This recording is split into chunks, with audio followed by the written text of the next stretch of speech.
अरे भाई साहब, मैंने पहले ही बोला था कि शिव कुमार बिकू का इसी चैनल से आएगा दर्द भरा गाना। Biku music world new channel खुला था और उसी गाने चैनल पे आ रहा है भाई गाना। कल सुबह में ये गाना आएगा।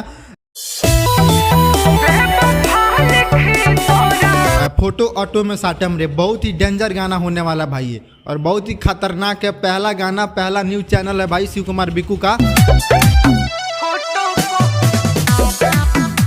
और इसी चैनल पे आ रहा है बिकू म्यूजिक वर्ल्ड पे। आप लोग चैनल को सब्सक्राइब नहीं किए होंगे तो प्लीज़ आप लोग जाइए और चैनल को सब्सक्राइब कीजिए, क्योंकि शिव कुमार बिकू का पहला गाना दर्द भरा एकदम न्यूज चैनल पे आने वाला है, और बहुत ही डेंजर गाना होने वाला है भाई। और इस गाने को सुनोगे तो रो दोगे भाई। और क्या गजब का टाइटल है भाई, फोटो ऑटो में साटम रे, और बहुत ही डेंजर होगा भाई वीडियो ये।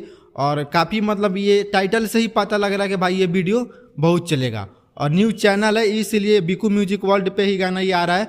और बहुत ही मतलब खूबसूरत गाना है, और इसमें एक्ट्रेस भी है, काफ़ी कमाल की इसमें काम की है, और गायिका भी है जो एकदम मस्त गाना है भाई। पूछिए मत, आप लोग तो अंदाज़ा नहीं लगा सकते, इतना मतलब हार्ड गाना होने वाला है अब की बार शिव कुमार बिकू का कि आप लोग पूछिए मत यार। तो जाइए प्लीज़, और बिकू म्यूजिक वर्ल्ड का आप लोग चैनल को सब्सक्राइब नहीं किए हैं तो प्लीज़ जाके चैनल को सब्सक्राइब कर लीजिएगा, ताकि आप सभी को कल अपडेट मिल जाएगा।